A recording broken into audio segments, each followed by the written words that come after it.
Welcome back to the deep dive. Our mission today, well, it's tackling something really crucial, gaining genuine financial stability. Yeah, we're diving headfirst into one of the most frustrating financial puzzles out there. Escaping the paycheck to paycheck cycle. Exactly. And it's weird, isn't it? It hits high earners almost as much as people earning less.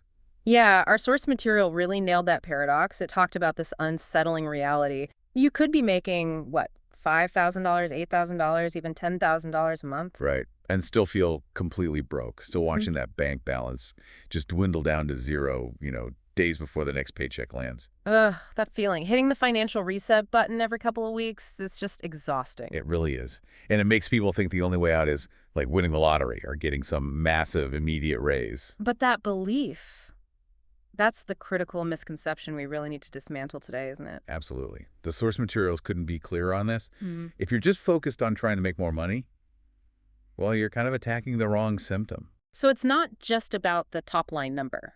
No, not usually. The real shift, the one needed for freedom, is recognizing the problem isn't typically the size of the income. It's fundamentally about how you manage what you actually keep. Okay. So if you're tired of that whole monthly zero-sum game, this analysis, Yeah. it gives you that practical, step-by-step roadmap to finally stop the bleeding. For good. Okay, let's unpack this roadmap then. Phase I, the diagnosis. We need to shine a light on the traps, right? The ones already set in our financial lives. Right. And step one, it goes straight for the most common excuse people use for their financial stress. Which is always, I just don't earn enough. That's the default answer, isn't it? Always. But what the sources show, again and again, is that for many people, the issue isn't really insufficient income. It's more about cash flow mismanagement. And it's driven by this psychological force. They call it lifestyle creep. Lifestyle creep. Yeah, that feels like the silent villain in this whole story. It's like this gravitational pull that just makes your spending expand to meet whatever you earn. That's a great way to put it. Gravitational pull. But let's dig into that a bit more. How exactly does it trap people? Especially people who are, actually moving up, getting promotions, earning more. Well, it often starts with what the sources call deserved consumption. You get a promotion, a raise, your environment changes a bit, and you start, maybe subtly at first, justifying upgrades. Huh? You get, say, a $10,000 raise.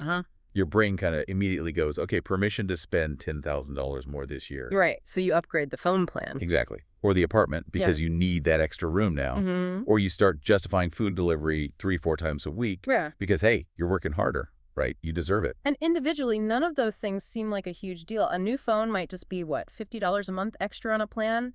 That nicer apartment, maybe $300 more. Precisely. But when you add it all up, the total spending just climbs right alongside that raise. So your net margin, the actual gap between what comes in and what goes out, and just stays flat. Or maybe even shrinks. That's the real tragedy of lifestyle creep. You feel like you're running faster, working harder, but you're stuck in the same place financially.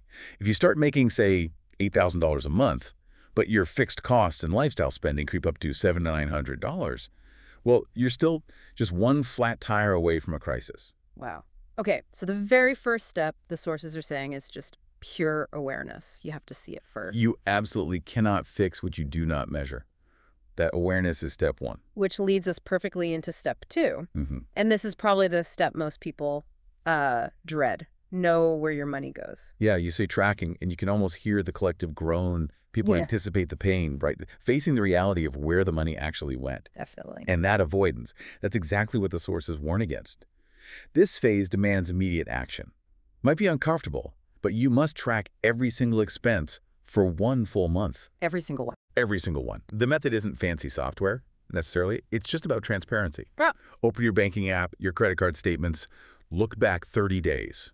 Write it down, categorize every dollar. Rent, gas, groceries, yes, but also those impulse buys at checkout, that random $4.99 app purchase you forgot about. Yeah, the little things. The sources even admit this process is not fun. Mm. So what do you say to someone listening who feels totally overwhelmed by, hundreds of transactions? Are they tempted to just estimate? Is good enough tracking okay, or does it have to be perfect? It's a really important question. And actually, the source material leans towards good enough being better than giving up completely. If logging 300 tiny transactions feels impossible and makes you quit, that's no good. Okay. So maybe start with the big categories: housing, transport, food, debt payments. Get those nailed down. But You still have to be honest about where the rest is going. Rough estimates, they tend to hide the specific patterns, the real problems. Right. You need enough detail to spot what the sources call the three invisible drains: Yeah. leaks, habits, and emotional spending. Okay. Leaks, habits, emotional spending. Let's break those down. Give us some concrete examples so people can spot them in their own audit. Sure. A leak is passive. Is money slipping away without you really noticing or getting value? Think that gym membership you haven't used in 6 months but still pay for. Guilty. Or that streaming service you signed up for just for one show, then completely forgot about. Those are leaks. Recurring charges for zero benefit. Okay, got it. What about habits? A habit is routine spending. High frequency. It feels almost necessary, but it isn't really. Like that $15 customized coffee every single morning. Or defaulting to DoorDash 4 nights a week instead of cooking. It's consistent, predictable waste. Right. That adds up fast. And then emotional spending. That sounds trickier. It is, because it's reactive. Emotional spending is buying something because of how you feel. That impulse purchase after a really bad day at work. Retail therapy. Exactly. Or buying stuff to feel better when you're anxious. Or even buying gifts excessively to try and get approval. It often involves things with high markups and low real utility. In the tracking, it reveals that these three things, the leaks, the bad habits, the emotional buys, they can easily eat up like 15% to 25% of your disposable income. Totally undetected until you actually look. Wow. So seeing those percentages, quantified, $450 last month just on food delivery. That turns that vague feeling of I have no money into something actionable. That's it precisely. You cannot control your money until you see your money. This diagnosis, this tracking, it's like turning on a flash light in a dark room. Okay, so the light's on. We see the landscape, maybe some scary corners. Now we move to phase 2, stabilization and defense. This is about building like a financial protective wall. Exactly, building the margin. And stabilization starts with step 3. Build a buffer your financial breathing room. This tackles that crushing stress of living right on the edge. Because living paycheck to paycheck means zero margin, right? Any little unexpected thing becomes a full-blown crisis. Absolutely. If your expenses perfectly match your income, your financial life is just inherently unstable. Something will go wrong eventually, it's guaranteed. So the goal here is to move from that constant instability to at least minimal security. I like that the sources break down building this buffer into smaller steps. Because telling someone with like $10 in their account to save $10,000 just feels impossible. Totally demoralizing. Yeah. So stage 1 is purely tactical, a specific, achievable goal. Build a minimum $1,000 emergency fund. Just $1,000 to start. Just $1,000. And the sources stress this isn't your retirement fund, it's not wealth. It's purely a safety buffer. It's there to absorb the small shocks, the unexpected car repair, the medical copay you forgot about, that urgent flight. Yeah. It stops those small things from forcing you into debt. It prevents inconveniences from becoming financial catastrophes. Precisely. And how do you build that first $1,000 quickly? I'm guessing it involves cutting hard based on that tracking we just did. Oh, absolutely. That first $1,000 needs to be funded by immediately, ruthlessly cutting out those leaks and bad habits you found in step 2. Yeah. If you found, say, $300 a month in unused subscriptions and mindless spending, well, canceling that stuff gets you almost a third of the way there in just 1 month. It takes intense focus. Yeah, but it's a short-term sprint with a clear finish line. Okay, $1,000 secured. You put it somewhere safe, maybe a separate savings account, and you don't touch it unless it's a real emergency. What's stage 2 of the buffer? Stage 2 is aiming higher. Save 1 full month of your essential expenses. And note, that's expenses, not your gross income. Key difference. Huge difference. If your tracking showed you absolutely need, say, $4,200 to cover rent, food, transport, basic bills for a month, then $4,200 becomes your new target. Okay. And the source material says that hitting this 1-month buffer, that's the point where real peace begins. You might not feel rich yet, but you feel safe. You have a 30-day cushion if something major happens, like a job loss or a bigger unexpected expense. You can navigate it without immediate panic. That feels like a massive psychological shift, moving from just defense to actually managing things with a bit of confidence. It is. But we can't talk stabilization without tackling the big one, debt. Step 4, break the debt chain. Yeah, debt. It's probably the single most powerful force keeping people stuck in this cycle, no matter how much they earn. Because it eats your future income, right? It's like a reverse advance on earnings you haven't even received yet. Yeah. And we're talking specifically about high-interest consumer debt here. Credit cards are the main culprit. Payday loans, those buy now, pay later schemes that are everywhere now. The sources used a really strong image they called debt financial quicksand. Can you describe what that actually feels like for someone stuck in it? Oh, it's feeling like you're working hard, maybe even getting raises, but you're just Yeah. sinking. You make the minimum payments on your cards, maybe a bit more, but the interest rates are so high that the actual balance barely goes down. Or sometimes it even goes up. A huge chunk of your paycheck is gone before you can even decide what to do with it, just servicing debt. That interest is like this monster, constantly feeding on your income. You're essentially paying, often dearly, for past choices with your future security. It sounds paralyzing. So, when someone looks at maybe multiple credit cards, a car loan, a mountain of debt, how do they even start? What's the actionable strategy the sources suggest to build momentum? The key is to not try and fight on all fronts at once. That is paralyzing. The sources say, start small, focus your fire, choose one card or loan, and commit to paying significantly more than the minimum payment on just that one. Okay, focus on one. Now, there's always that debate, right? The snowball versus the avalanche method. Yes, always. Ah. And it's important to understand both. So walk us through them. What did the sources say about the pros and cons, especially for someone trying to break the psychological P2P trap? Okay? Mathematically, the debt avalanche is technically better.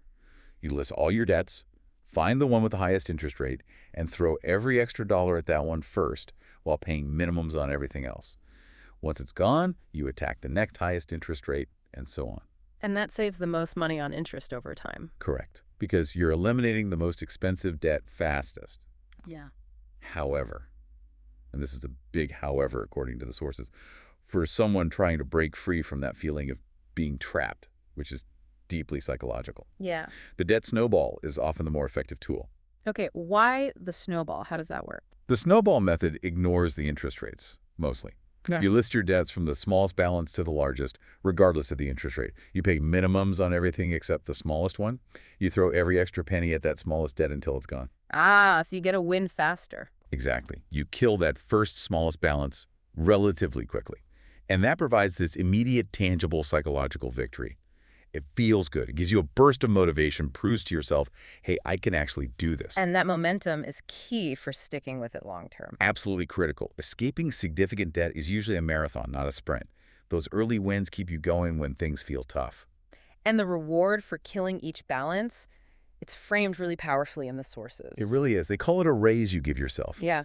Think about it. If you finally eliminate a credit card that had, say, a $200 minimum monthly payment, Yeah. that $200 is now instantly freed up in your budget every single month. Yeah. Forever. You've effectively given yourself a $200 monthly raise without needing your boss's approval. Wow, that's huge. It's the single biggest shortcut to fundamentally increasing your available cash flow, that margin we talked about. Attack the debt. Okay, so we're tracking. We're building a buffer. We're starting to kill debt, freeing up cash flow. But we need to make sure that freed up money doesn't just get sucked back into spending right. Which brings us to step 5. Pay yourself first. This feels like a fundamental mindset shift. It is the fundamental mindset shift regarding savings. It marks the split between what the sources call the broke mindset and the wealthy mindset. Okay, explain the difference. The broke mindset is... The broke mindset says, okay, I'll pay all my bills, do all my spending, and then whatever's left at the end of the month, maybe I'll save that. And the result? The result is, inevitably, there's almost never anything left.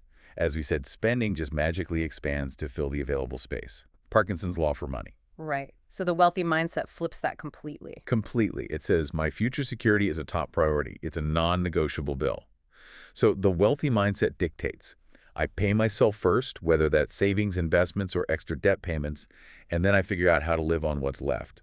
It turns saving from an optional leftover into a mandatory expense, like rent. Exactly. And the implementation here, the sources are really strict. Yeah. It must be automated. You have to remove willpower and daily decisions from the equation. How?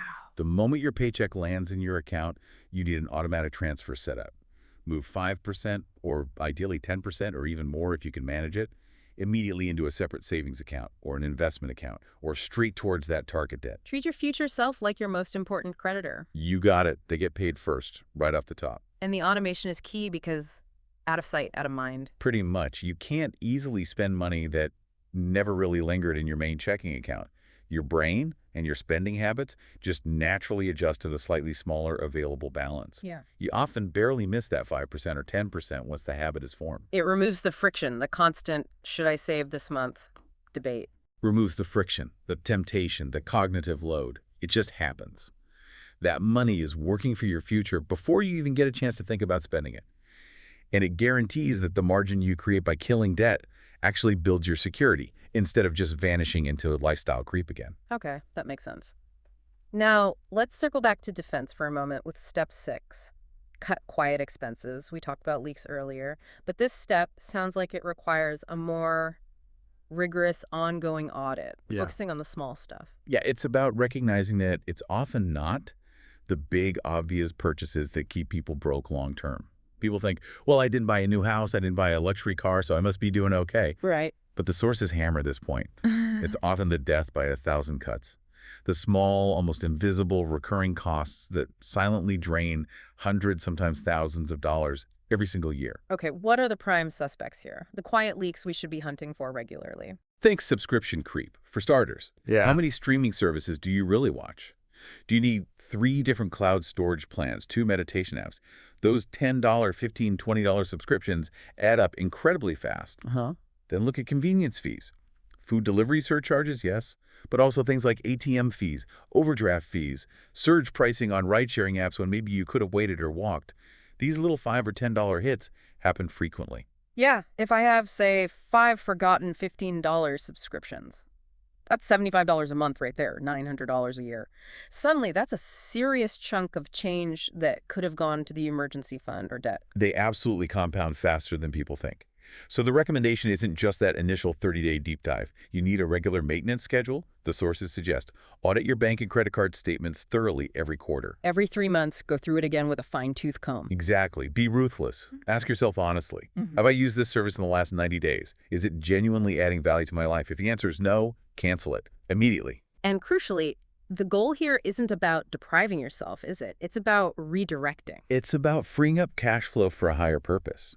Every single dollar you save by canceling a wasteful subscription or cutting a bad habit needs to have a job. Okay. If you're still building that initial $1,000 buffer, that saved money goes straight there. No detours. If the buffer's full and you're tackling debt, it goes to accelerate the payoff of your target debt. You're not depriving yourself, you're strategically reallocating resources from low-value consumption to high-value security and future growth. That makes perfect sense, and it sets us up really nicely for phase 3, growth, automation, and mindset. We've hopefully stopped the bleeding, built a basic defense. Now, how do we make sure we don't slip back and actually start moving forward? Step 7 tackles that pressure that comes with getting ahead.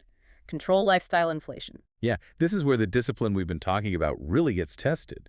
But it's also where the biggest long-term gains are made. The core rule from the sources sounds simple, but boy, is it hard in practice. When your income goes up, your expenses must not rise proportionally. So that 10% raise you finally got, it cannot mean an immediate 10% jump in your monthly spending. Absolutely not. If it does, you're just tightening the leash, maybe getting a slightly fancier collar, but you're still on the same treadmill, completely reliant on the next paycheck. So what's the strategy? How do you handle raises, bonuses, extra income responsibly? The sources recommend internalizing what they call the 50% rule for raises. It's straightforward.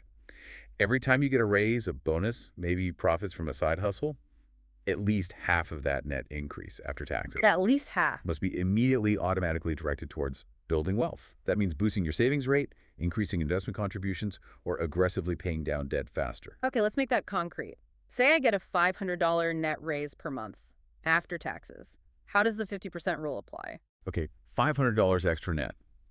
You immediately set up an automation. $250 of that goes straight into your savings, investment, or debt payoff goal every single month, without fail. Right. That leaves you with the other $250 per month. You can use that to improve your lifestyle modestly. Maybe you buy slightly better quality groceries, enjoy one extra meal out, upgrade something small. Your current life does get a little better. So you feel the benefit. But you've also locked in $3,000 a year, $250 by 12, towards your future financial independence. If you just bet the whole extra $500, you'd feel a bit richer day to day, sure, but your actual financial stability wouldn't have improved one bit. You'd still have zero extra cushion.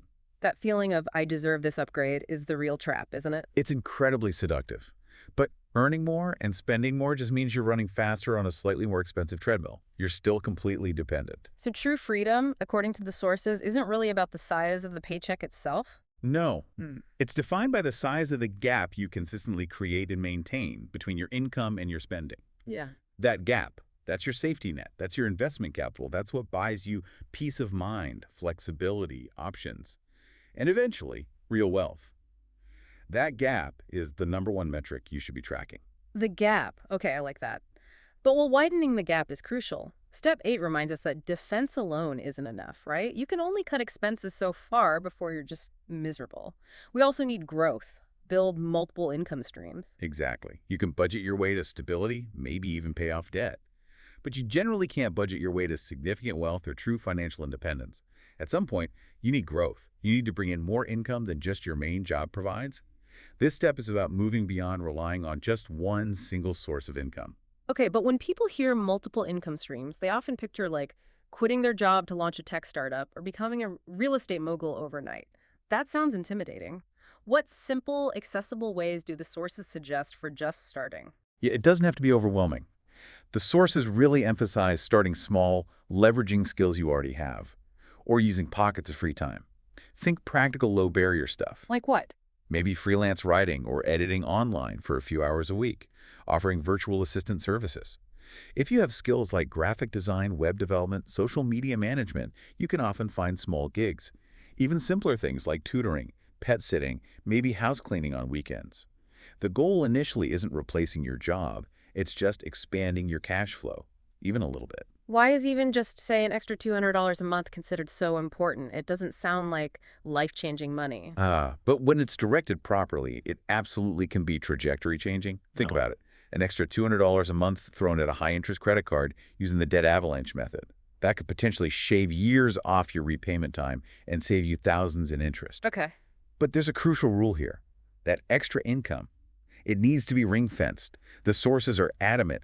Use this money for one purpose only: freedom. Freedom fund money. Exactly. It goes straight to accelerating debt payoff, building your emergency fund faster, or starting your investments. It does not go towards a new watch, fancier dinners, or upgrading the car. It has to be protected from lifestyle creep just as fiercely as your main salary increases. Got it. So it's about building assets or eliminating liabilities, not just increasing consumption. Precisely. And the long-term vision isn't necessarily working 3 jobs forever. That's exhausting. The goal is to use that extra income strategically to build assets. Maybe it's a small side business that eventually runs itself. Maybe it's just growing investments assets that start working for you. That's how you eventually break the direct link between your time and your money. That's the ultimate financial freedom. Okay, makes sense. Now, we've mentioned automation a few times, but step 9 really elevates it. It makes it the core infrastructure for maintaining control. Automate that. Everything. This sounds like it tackles the sheer mental chaos of managing money day to day. Chaos is absolutely the enemy of financial stability. Think about how most people manage money without automation.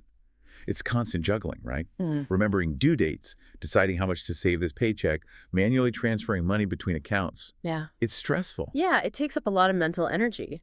And it's easy to slip up. Exactly. That cognitive overload leads to mistakes, missed payments, late fees, analysis paralysis, just wasted time and energy. So the simplification strategy is all about building a predictable, low-effort financial machine, one that mostly runs itself. How do you set up that machine? What's the recommended structure? The sources suggest a simple, clean system, often just 3 main accounts. First, your income account. This is where your paycheck lands, maybe direct deposit. Okay. Second, your spending account. This is like your day-to-day checking account, but you only keep a budgeted amount in here for discretionary spending, groceries, gas, etc. Right. And third, your savings investment account. This is a separate account, ideally harder to access easily, where you pay yourself first. Okay. Income, spending, savings. How does the automation work between them? The magic happens right when the paycheck hits the income account.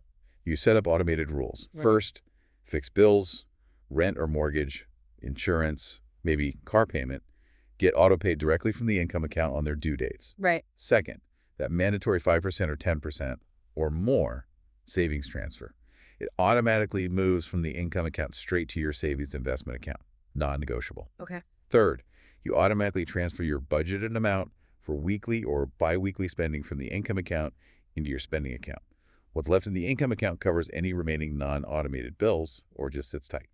So you're basically managing just the smaller amount in the spending account day to day, not the whole big inflow. Exactly. You've removed the big decisions, the Yeah. timing issues, the temptation. Yeah. The system handles the important stuff automatically. It frees up your mental bandwidth. Mhm. You shift from being a frantic financial firefighter to being a calm overseer of an efficient system. Less stress, fewer errors, more consistency. That consistency, driven by automation, is the bedrock of sustaining stability and growth over the long haul. Okay, that covers the mechanics. But the final step, step 10, brings it all together.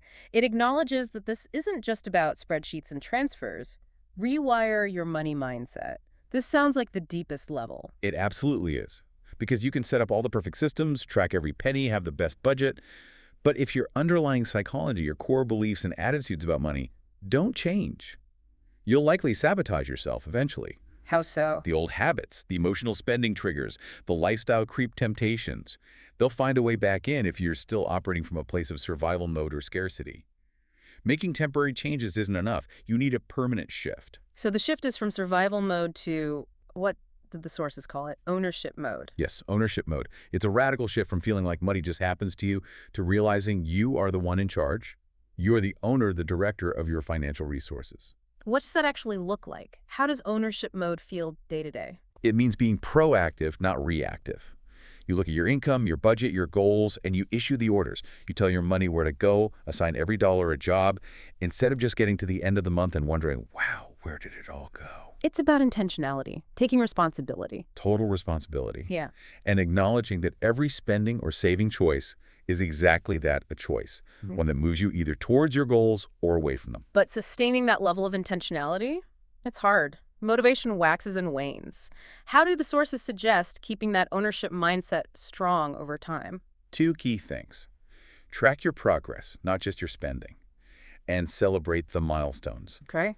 Don't just focus on the giant end goal, like being debt-free or having $1 million. Acknowledge the smaller wins along the way. Did you pay off that first small credit card using the snowball method? Celebrate it. Did you hit your $1,000 emergency fund goal? Awesome. Reach the 1-month buffer. Fantastic. So recognizing those wins reinforces the positive behavior. Exactly. It builds momentum. It reinforces your new identity as someone who is confident, capable, and in control of their finances.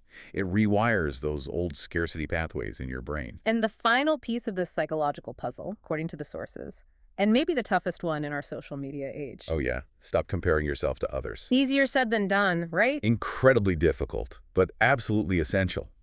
Comparison is, as they say, the thief of joy. And in finance, it's often the thief of wealth, too. What your neighbor drives, the vacations your friends post online, the size of someone else's house, it has zero relevance to your financial plan, your goals, your progress. It's just noise. It's worse than noise. Yeah. It's often misleading. You see their spending, but you don't see their debt, their stress, their actual financial situation. Wealth building is a deeply personal journey. The sources are really clear on this.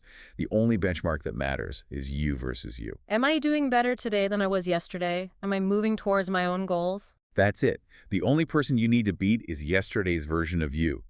Focus inward on your own progress, on growing that gap between income and spending. That's where the real satisfaction and security lie. Wow. Okay, that's a really comprehensive roadmap. Diagnosis, stabilization, defense, growth, mindset. We've covered a lot of ground. They have. And the core message seems clear. You really don't need to win the lottery or suddenly land a 6-figure job to break free from living paycheck to paycheck. Absolutely not. What you need is clarity, that initial diagnosis. You need a plan. These steps provide one. You need discipline, especially around automation and controlling lifestyle creep. And you need time. This isn't an overnight fix, but it is achievable. So the final action pillars are really build that buffer, that breathing room, pay yourself first, always through automation, and systematically hunt down and kill your high-interest debt. Nail those three, and focus every decision on widening that crucial gap between what you earn and what you spend. And remembering that core idea from the sources, every single financial choice, big or small. It either moves you closer to freedom or pushes you further away. The choice is always yours. Choose wisely. Because the moment you gain control over your cash flow, You gain control over your future. You're not inherently stuck. You might just be one smart decision, one automated system away from starting that permanent change. Okay, we talked a lot about controlling that gap, especially with raises and bonuses. So here's a final provocative thought for you, our listeners, to consider this week, building on that source material. Right. If you applied that save or invest at least half of every raise or bonus rule to your very next unexpected $1,000, maybe it's a tax refund, a small work bonus, a gift, what specific long-term debt could you knock down faster? Or what freedom goal could that $500 immediately be directed towards? Good question. Really visualize it. Naming that specific goal, this $500 goes straight to paying off the Visa card, or this $500 starts my investment account, makes it real. Think about that specific move you could make today. Let that visualization fuel the action. Don't forget to subscribe, and thanks for watching.